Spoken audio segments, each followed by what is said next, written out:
Manoj, you can unmute and please share your views.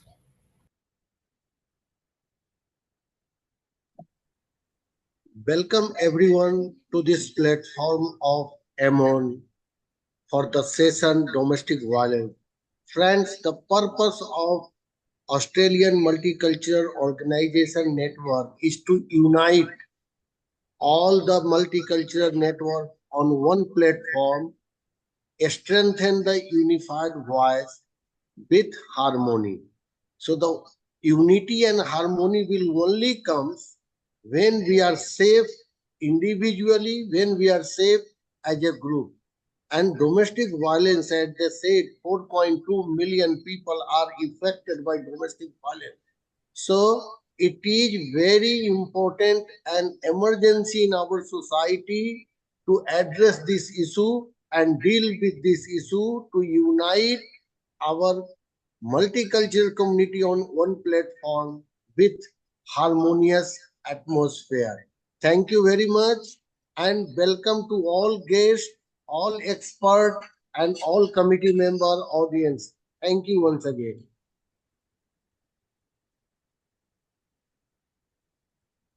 Rajuji, over to you now to kick off the webinar with our esteemed speakers, please. Thank you, Dev. Thank you, Manojji. And again, on behalf of the Mon team, we would like to acknowledge the traditional owner of the land, pay our respect to the past, present, and future, and connecting us to this land, beautiful land, and giving us citizenship and call it our home. And anyone who is present in the team, also a member of the Indigenous Committee, we pay our respect. With that note, again, on behalf of the M1 team, I'd like to welcome all our distinguished panel members, Dr. Hassan, Gurpreet Kaur, Lynette Pereira, and Nusrat Hassan for having consented and at a certain notice to be part of this panel to discuss this very important and a very complex issue of domestic violence, which is one of our greatest moral challenge of this century, with the changing gender equality and the changing dynamics of our global context. This issue has become more of a concern and warrants very special attention. And during the activism day of fortnights, I think everyone from organization, UN level to individual level to community level, we all are trying to discuss this issue and find a way out, some kind of a solution. So with that note, as Dev has already given the statistics, it's all driven by statistic, which is horrifying. But having said that, we'd like to now start our session. The session runs for 1 hour. Each panel member will be given 10 minutes to speak on the questions of their choice. And then after each panel speaker has spoken, we will have a 15 minutes of Q&A session. And after that, we will close this session. So without much of a delay, I would like to invite our first speaker, Dr. Wahid Hassan, to dwell on the questions, on the question that how the domestic violence, why it happens, and then how community organizations are working to stop or to minimize or to mitigate this crisis. Dr. Hassan, Wahid Hassan, over to you. Thank you very much. Thank you, and good evening to everyone. First, I want to express my sincere gratitude for the opportunity to be here today. It is truly an honor to join this session, and I would like to thank Eamon, and Dr. Drew Ashna for inviting me to speak on such an important and impactful topic. One that touched the lives of so many, both directly and indirectly.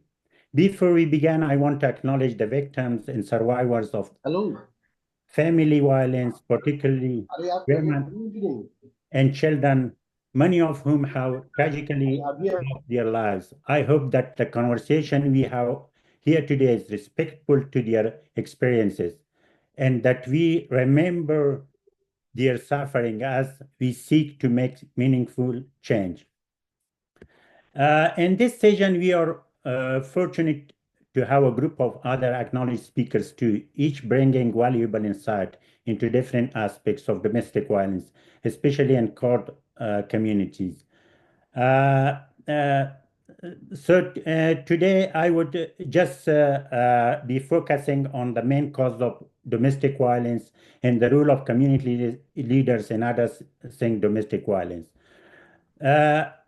Domestic violence is a pattern of behavior used by one person to control or dominate another in a relationship. It could be physical abuse, sexual abuse, emotional or psychological abuse, economic abuse, and also threatening behaviors. So, to give an idea of how widespread domestic violence is, I would like to share some shocking statistic, as it was even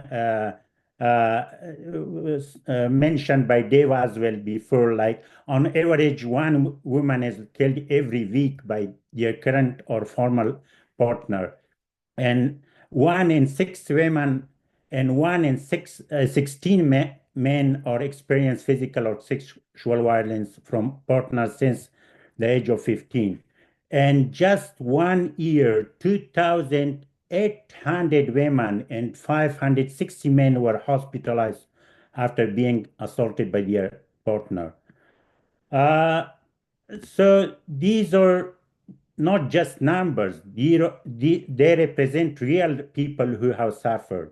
So I would just come so why does domestic violence happen?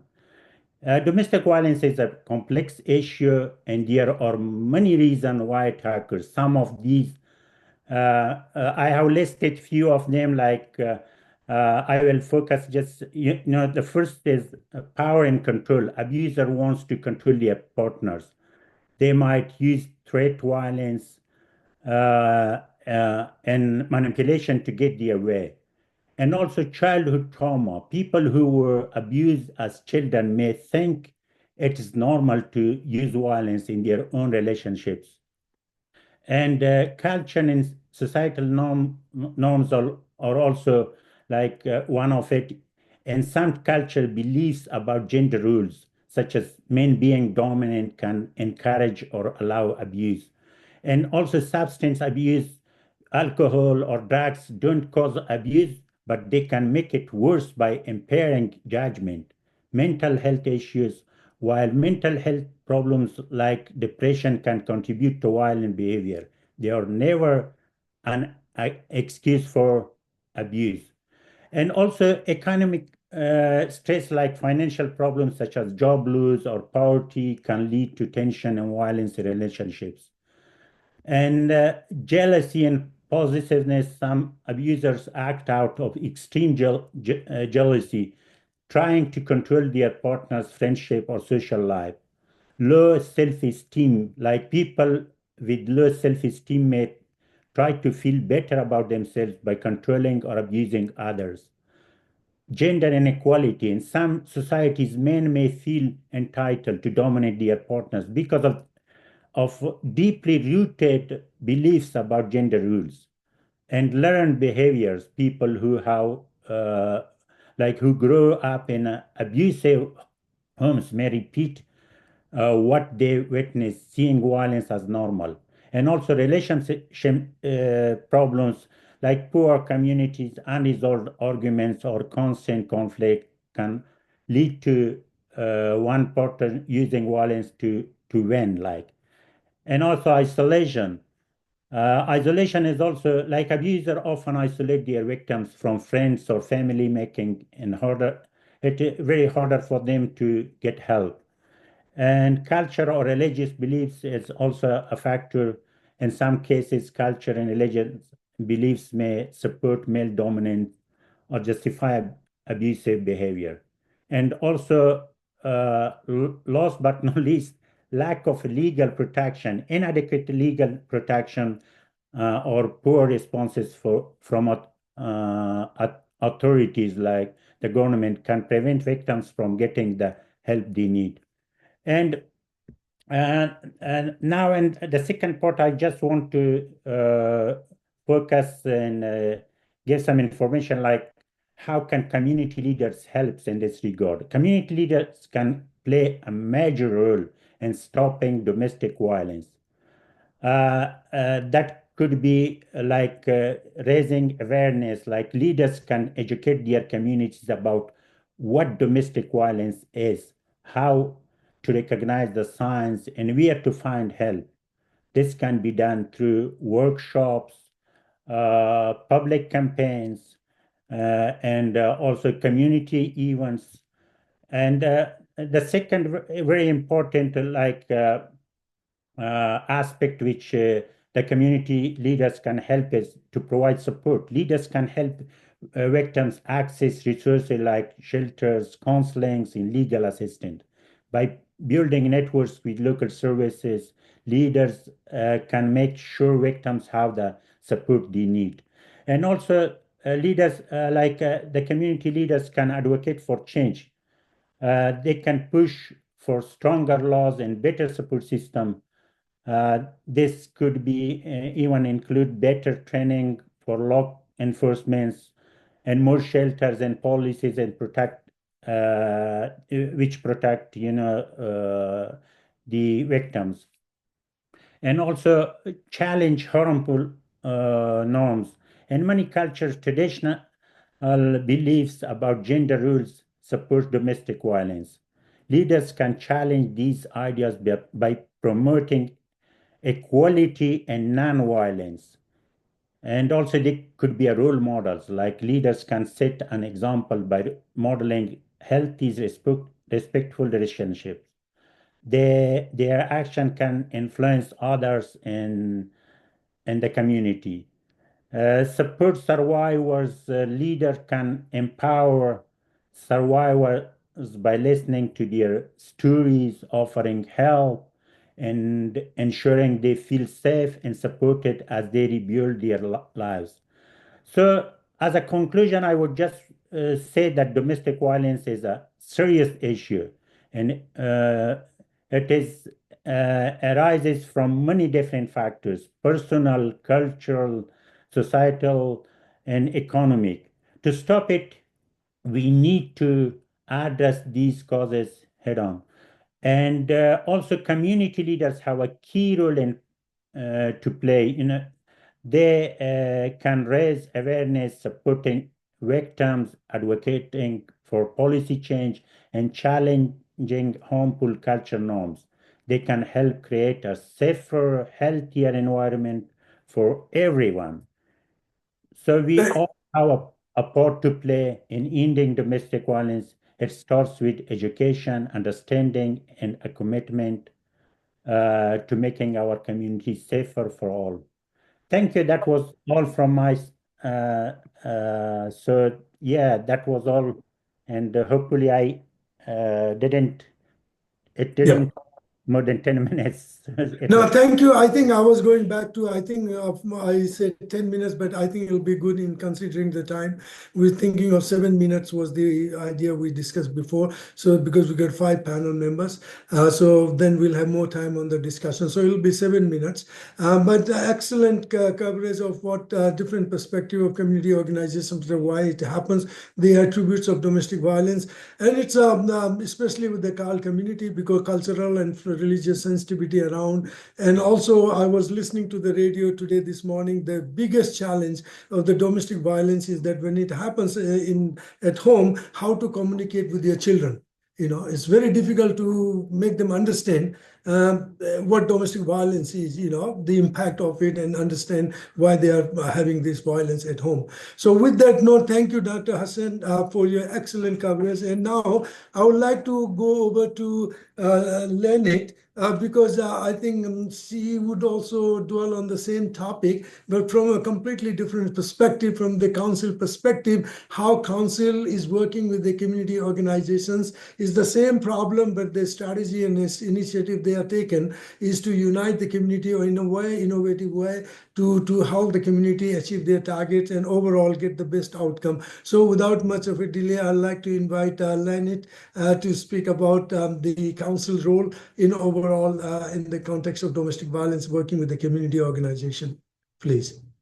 Thank you very much, and thank you for inviting me on this panel. It is a really important topic, and it's something I've been very passionate about for many, many years. Back in 2010, when I was a KC councillor, I moved a a bit of a lengthy motion to start talking about this, because it really wasn't talked about back then. I didn't get a lot of support from my fellow councillors at the time, but I got a few things going, educating the council officers, which Casey won an award for that project that I initiated. I started the Women's Friendship Cafe with a wonderful friend of mine, Elaine Smith, who on the outside who helped. I named it the Women's Friendship Cafe because I love coffee. So that was a marvelous project. It expanded. It's still going. It's dwindled a little bit away in some areas, but that was really, I wanted some sort of a service that we were providing for women to come to where they felt safe. We're aware many women can't leave their homes and go and meet other women or out in public because their partners don't like the mixing in the presence of men. So we made it strictly women present. And we did have access to a lot of different stories. We learned a lot about the different cultures. We're very multicultural. I'm in River Gum Ward, very multicultural at the time. I think we had 97 different cultures. But it was a real eye-opening experience. We connected them with legal services, etc., things that they needed. Coming now, I've been re-elected, and I'm very pleased to see the council actually has come a long way since that time. And I fought to try to get funding for one officer, and I couldn't get that funding. But now, if you go onto the Casey website, you will see that they have a 10-year plan called A Safe and Equal Casey 2022 to 2032. I'm not really familiar with this plan. I've only just been elected. I'm just getting involved in all of this now. But if you look at it, it makes absolute sense. There's been a lot of research. It's taken a few years, I think, to create. But what they talk about is council as a leader and decision maker. So council, because we affect, 411,000 people now, I think we've got roughly, we create a strategy and we create plans. Council also is a service provider, so we can provide projects and we can provide services, access to support services which are needed. So council as a supporter. Council supported project services and organisations, advocacy, linking people, having. There are quite a few. Mention. I've got a list here too. There are quite a few organisations. Orange Door. I think there's Respect, Southern Migrant Refugee Centre, Migrant Refugee Centre. There are a lot of different services. A big long list. So there are a lot of organisations out there who can help. So there's lots of things we can do. It's very true. We have to get right into the social norms around household decision making, perceptions of safety, and intimate partner violence. These are things that sort of underpin the whole issue. They're very hard to change. These things are very slow moving. There is a commitment to change, but like I said, 2010 and it's now 2024. We still haven't made a lot of progress. The courts are very, very slow as well. I have to mention that the courts let a lot of victims down.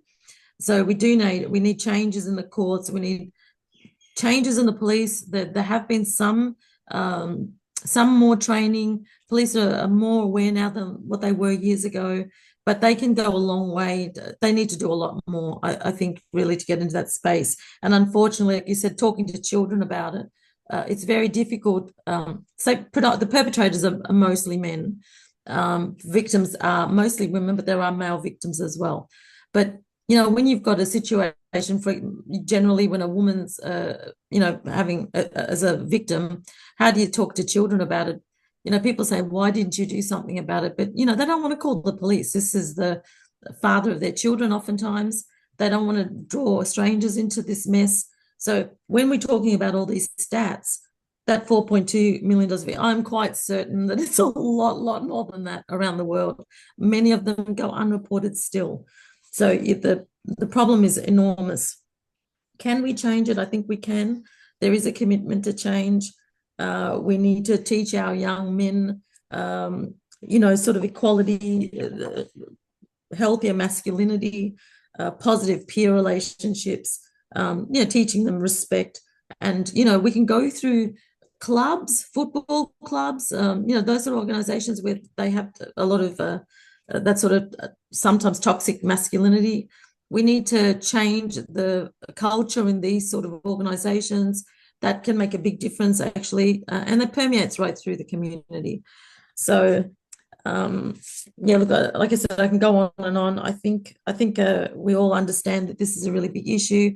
The council are committed, from what I can see. KC Council is, and one of our things we need to do is also network with other organisations, but also other councils and the wider community, and other strategies, wider strategies, statewide strategies and national strategies to address this. There is hope, and I'm so pleased to see so many men on the panel, because I do think men have a big role to play in this as well. So I'll leave you with that, and thank you. Thank you so much for very short time. You covered such a big issues very swiftly and from the council perspective. As you rightly said, I think the police, about the training of the police, I think this is has been a perception from the reporting to the police. State police are not able to understand the level of the depth of the domestic violence sensitivity, so they need more training, more this. As an absolute dot point solution, I think, because they are the pathway in before going to the court. So unless they register the case, you cannot go to the court. So that they are very important part of this the process. And you rightly said, I think in council, the work you're doing with the community organization, and that's very good. And I think the only thing I'd like to highlight here, this event is important because, as Manoj said, EMON brings the multicultural organization of the, where there are a lot of discussion I was invited to attend to by Nepalese community, by Indian. They are within the boundaries of the nationalities, but this forum is multicultural. So here you can see people from irrespective of the boundaries are discussing the same issue, bringing different perspective. So that's very important. Thank you very much, Nusrat. I'd like to now go on to the, because this relating to the topic, I'd like to go to Dr. Nusrat Nasim, the psychiatry registrar, RC. How you see that domestic violence is from the Khal community perspective, the understanding of it and the practice of it, and in the way they're facing these challenges and working to solve that problem. So within their community. So Dr. Nusrat, if you can, and please stick to the time so that we have more time, and it'll be good to have at the end Q&A session. Thank you. Dr. Nusrat Nasim, are you online? Are you on mute? Or? You are on mute. Sorry. Yes. Yeah, no worries. So my name is Nusrat. I'm one of the psychiatry registrar. I've been working with mental health for over 12 years now, and most of my concerns come from people from the different cultural backgrounds, because I do come from a Southeast Asian country. Now, we have spoken about what the problems are, and the major part of that, what I would like to address is that people don't understand what domestic violence is. So people usually think, coming from our countries, that if we have hit someone physically or assaulted someone, that's domestic violence. But we don't understand that domestic violence is bigger than that. So if we are even verbally threatening someone, or we are being intimidating to someone, sort of telling them or pushing them their boundaries and making them fearful for their life or the life of someone else, this is a part of the domestic violence. So before I go on to sort of explaining how we can address it, I wanted to sort of make sure that our community understands. Majority of the times I've seen that they don't really understand, and I will give some of the examples that I have seen in my professional career. Now, with the cultural adversities, what we do is that we talked about migration, and migration is a big part of it. We come from a different country and different culture, and our understanding of what a man's role and a female's role in our society is very different to the country that we have migrated, or the first world nations. And hence, we sometimes do things that are probably not culturally and appropriate for this society, and we get into trouble. And to address that, the best part, I think, is education. We need to educate our boys, men, and at the same time, our women as well. So the boys, we need to tell them about what the healthy masculinity is and what sort of is unhealthy, and what part of it we can bring from our culture and where we should put boundaries and not exceed those boundaries. And women, we should talk about from the very early childhood what their roles, responsibilities are, and then how can they protect themselves if need be. And what about the services available for that? Now, in terms of education, it's very important that we send these messages from a very early childhood, from schools and other organizations where our children are starting their early lives with, and their teachers could be the first point of contact with educating how the system works and what is the respectable way of treating each other. The other part, as we have heard initially, is the religious leaders. They can act as the leaders of shifting this thought about what the violence is, and then they can be the role models. So I'm not going to elaborate much, but it's very important that they be the role model and they be the gatekeeper in sort of redirecting of where we should go.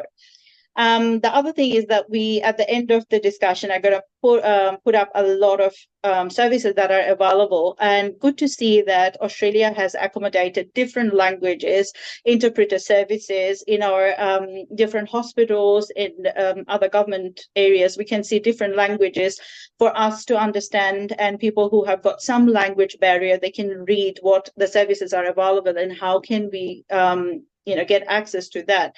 So the support services are available all through. So if we feel that we need to get some support, the government has organised GP, then mental health support workers, peer support worker, counsellors, psychiatrists, psychologists. So these are the few things that is out there, and we can access that. The thing that I would sort of emphasize is the legal obligation. So when we come from a country where the law and enforcement is not as evident as these developed countries, we're not aware of the consequences. So one of the consequences, I would say, that if we are coming from a Southeast Asian country, we slap our children if they're not listening to us. And if you do that repeatedly, or if you show any physical or verbal aggression towards your children can actually report you to the police, and that may put you into, serious trouble.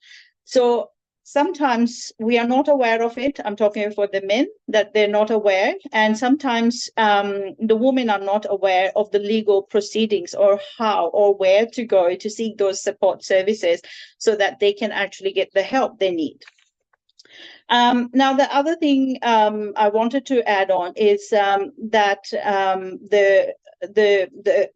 our counsellor has spoken about, that engaging men and boys into different support or preventing violence against women, those kind of positive reinforcement programs from a very early childhood, so that they can have a shift of the thought of the cultural ideas of what masculinity is, to a more sort of, yes, masculinity is looking after, caring, rather than being verbally or aggressive or being controlling financially or emotionally, and those kind of aspects.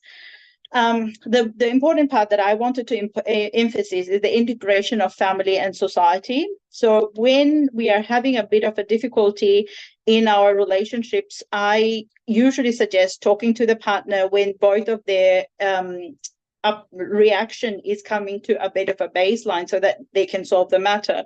If that's not getting solved, then we can seek help from the close family network, talk about it, and engage in positive dialogues with our families, so that we can soothe the matter both culturally as well as more sort of in a legally beneficial way, that nobody gets in trouble.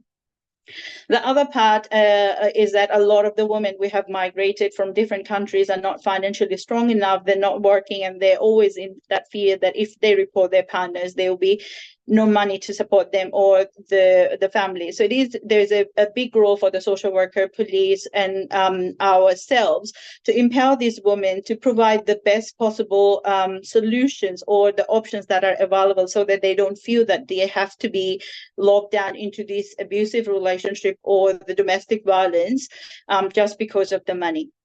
And the other part is that we can use different technologies. Now there are lots of social media, those kind of apps are coming where you can record what's happening in terms of, and you can Google, find out what supports are available, and we can understand what to do. In terms of psychology and all that, I did mention that we have peer support program that is usually people who come from domestic violence and they're the survivors, and they can sort of help redirect and show a role model that, yes, we have survived and we can help you to survive as well.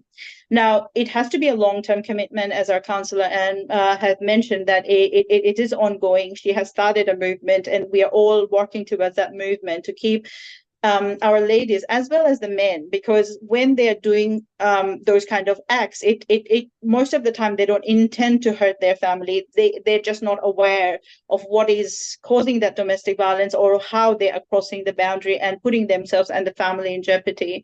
And at the end, hurting their partners, or especially the female partners, they're actually hurting their children for the longer term and causing a long-term trauma. Thank you, Dr. Nusrat. I think you have covered so much in such a short time, and understanding the domestic violence from cultural perspective for the migrant is a big challenge. And also, I think when we talk about gender violence, we always talk about male and female and violence which happens in domestic, in house, but we also have to understand it could be between male and male, between child, daughter and mother also. So that's a different perspective, especially also, I always believe we have excluded minority group, LGBTQ communities, especially the disabled people. They also are very much in the front line of the victim, considering they are a little bit outside the box. So we have to also be more inclusive in understanding the domestic violence from their perspective as well. But excellent coverage, excellent, Nusrat, you have covered most of the things. Now I'd like to go on to our next speaker, Gurpreet Kaurji, who is the Director of Community Service. And I'll try to throw in a little bit different perspective of the question that once you have become the victim of this domestic violence, there is a process you have to go through. Out of the house, you go to the police, and then you go to the court, and then the decision is made.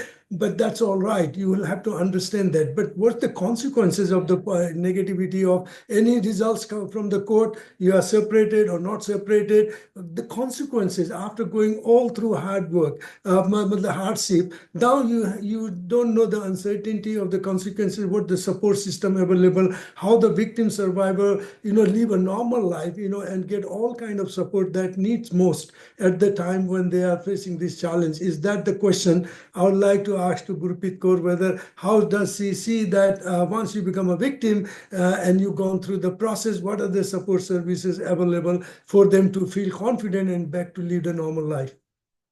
Gurpreet, are you on mute, Gurpreet ji? Yeah, yes. Thank you. Thank you, Rajuji, for having me on this panel, and I would like to thank Manojji for considering me and inviting me on this panel. And as we all have spoken about this very serious domestic violence issue, which is growing, unfortunately, every day and day, regardless of the services and community leaders and organizations being engaged in supporting this issue, but still it's not getting anywhere.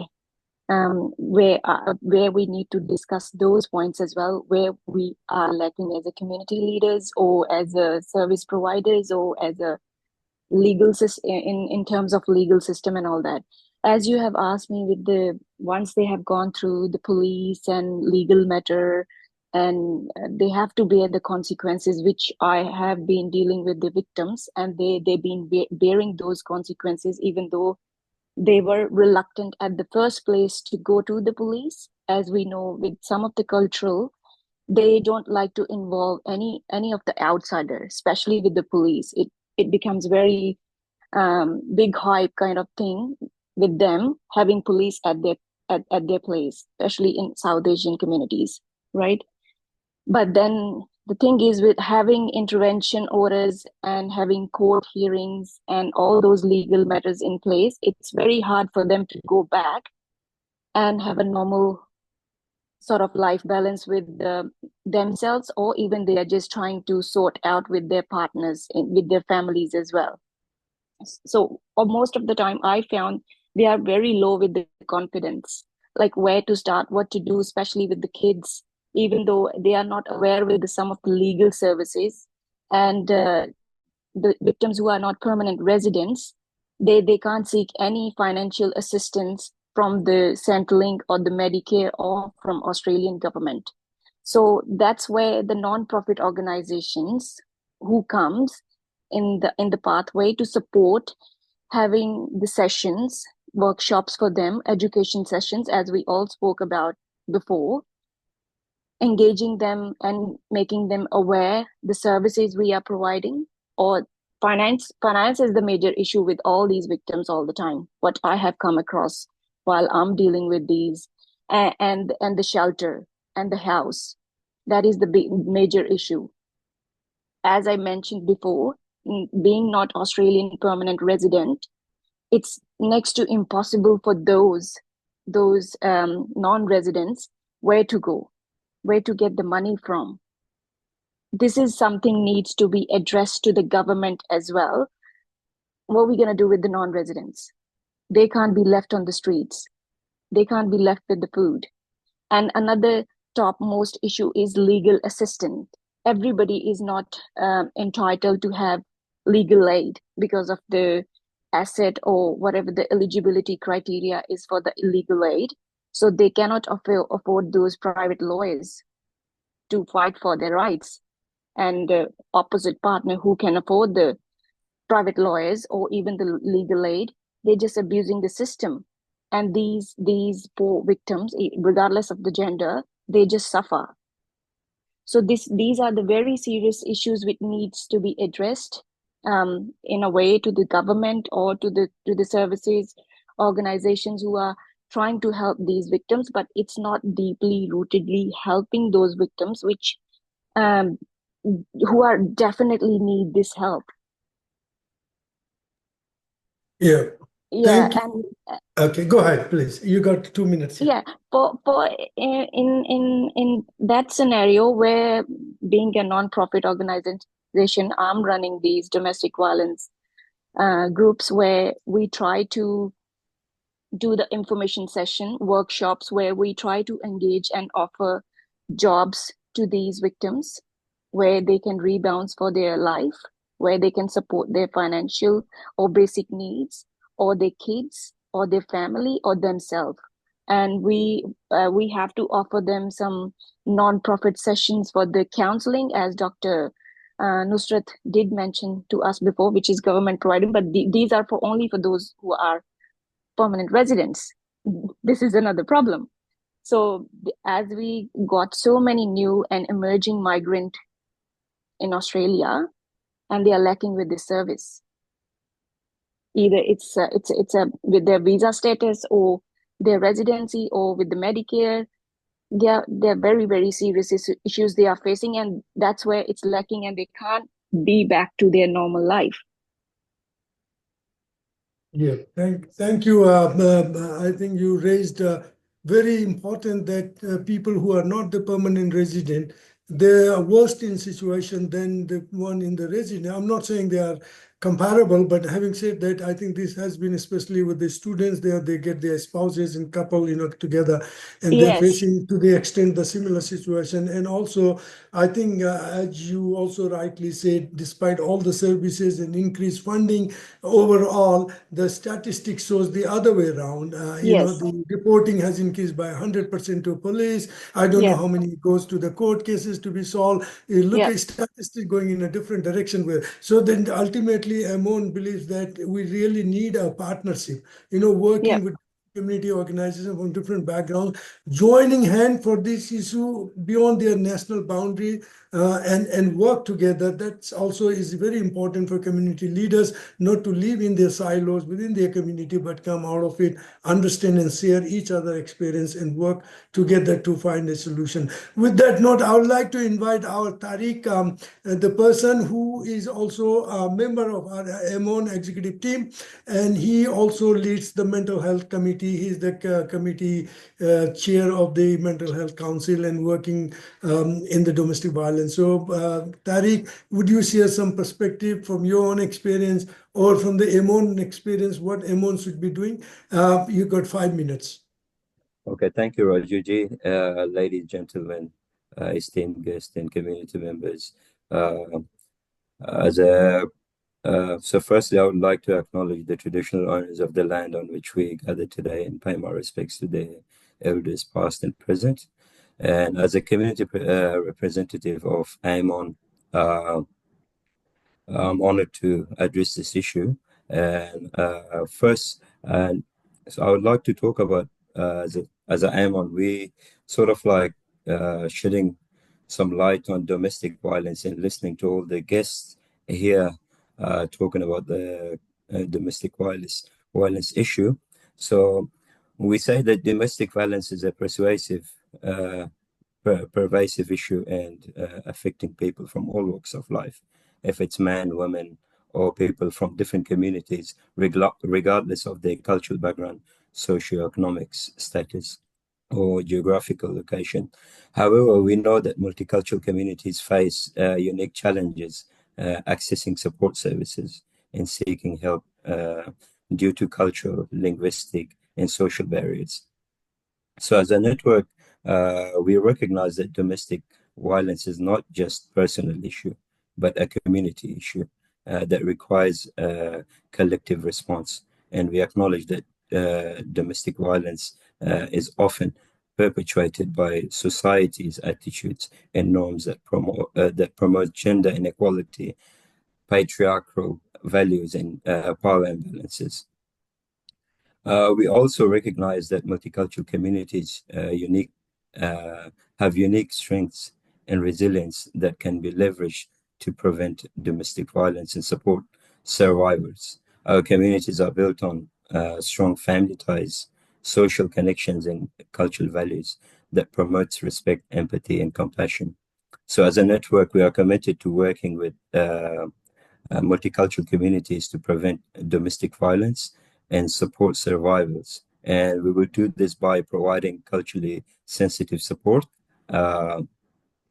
building partnership with community organizations, mainstream services, and government agencies to ensure a coordinated response to domestic violence, and advocating for policy reforms and increased funding to support multicultural communities affected by the domestic violence, and to promote community-led initiatives and solutions that address the root causes of domestic violence and promote gender equality and social justice. We at Amon, we urge all of our community members to join us in this effort. Let's work together, create a society that values respect, empathy, and compassion.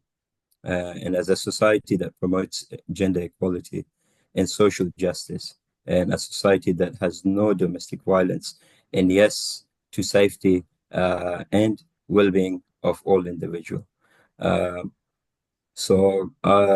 We don't have enough time, so that's why I want to thank you all for listening to me. I'm going to be sharing some of the organizations that are actually helping with domestic violence into the chat box, which are Safe Steps, which is running a service for domestic violence survivors or for people who are going through domestic violence. It's a 24/7 service. The Orange Door, Relationship Australia and Victoria, Berry Street, In Touch, which is a multicultural center against family violence.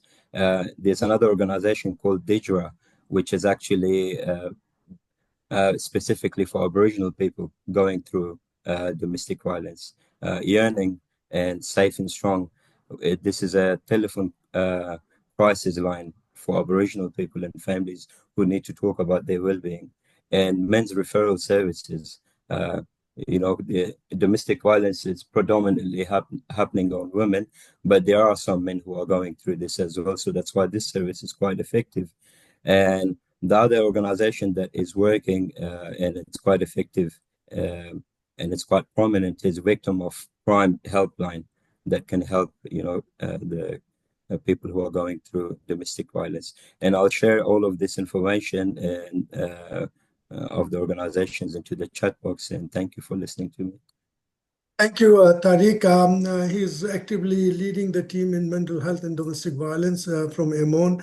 Emon will be collating all these recorded meeting minutes in some sort of key points, and we'll try to submit the key feature of this webinar outcome to the concerned department as what we got from this discussion today. And also considering the time, I think as this subject is such a complex subject that it involves so much of variables, and it's going forward in a way which we are trying to understand in a way to see why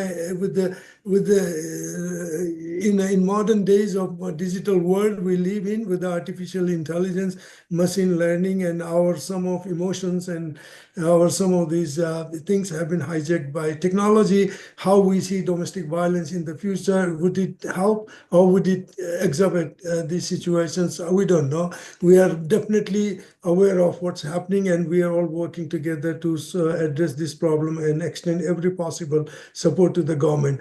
With that note, I think I would give a very final remarks, 30 seconds for each of our panel member, just to say, what do you think Emon should do? Just one suggestion. So you can start from Dr. Hassan and go the same way. One thing what you want Emon to do. Thank you very much. Actually, the most important thing is like conducting similar session, info session, or very important in the future, and public awareness, like info session on different levels, like for parents at school, and also like giving a kind of orientation, like to teachers about that, and also like to more engage like parents, and give them that information is really I think it will be very much helpful. Thank you. I go over to now Lynette. If you have any one specific suggestion we should come into action to do. I'd like you all to contact me. That's the one I was thinking of, to work closely because with council is Yeah. so powerful. There's so much we can do. Yeah. All check the City of Casey's that plan that I told you, their 10-year plan. Have a look at it. Yeah. See what you think of it. See if there's anything we can add to it. I know the biggest difficulty is that gap, from the way I see it, the gap between the violence, then the jump to the police. There's no intervention in between there. And I think that's where a lot of the problems can be actually addressed. But the support services don't, they might support, but they're not actually fixing the problem. So that's the way I from my own personal experience, and a lot of people I know, that's where we're going to make the change. We have to do something different, and the structures that are in place at the moment now, they're missing something. So that's it for me. Yeah, please contact me. I'm happy to meet with you all and take this further. We've got to do something about it. We will definitely contact you. Thank you. You are in trouble now. With that note, I'll go over to Nusrat. What one thing you think Emon should be doing? Just one Well, word. I think raising awareness is the preventative way to go, rather than going into that the end stage where somebody is so traumatized that they have to go to the police. So maybe frequent organizing seminars, support services, links of the men and women that they can reach out to before that comes to that stage of trauma. Thank you. I think we need to translate this, how BMC and other organizations are working to bring different translations in different languages so to make people understand. That's another thing. But thank you, Nusrat. I think I'd like to go to now Gurpreet ji. Any specific one-word suggestion for Emon?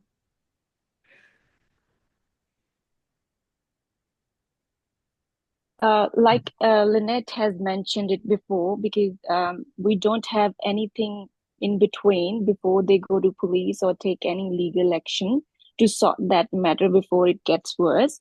So there should be a mediation services from the community leaders to do some sort of reconciliation between both the parties, victim or the opposite, where they can amicably resolute and will stop them from having legal consequences, to face the legal consequences and make it worse later on. That is something I really wanted to do, and I am doing right now as well, and that's what I can suggest Amon to do, and other organizations if they can. Yeah, exactly. I think the police, if gets any help from the community, from that particular ethnic community, or this will always build confidence in police also. Yeah, yes. Understanding that's a beautiful suggestion. So with that note, I think we are coming to an end. And so I would like to invite our Vice President. As a president, I feel really honored to have conducted this session, especially as a male. I always have been trying to understand the, how two perspectives of gender. Is it the way we think, the way we behave, driven by our hormonal, culture and everything? It's very difficult, it's a very complex issue. So it's been a great honor for me. And now I'd like to invite Dr. Dur, who is our Vice President, to give a vote of thanks to all the participants and the panel member for their contribution and for their excellent presentation. Thank you so much, ladies and gentlemen. As we conclude this critical conversation, domestic violence and culture perspective, I want to thank you each for being part of the webinar. Today, we have explored the complexity of the violence from expert advocacy and survey. We have acknowledged in courage of survey and their family. Let's commit to greeting our education and sport as we move forward. Let's challenge harmful, normal, and stereotypes, promoting healthy relationship, mutual respect, and empathy. Every small action counts, listing, supporting a local or community. Together, we can create a where every individual can live free from fear and abuse. Thank you for being part of this conversation, and good night.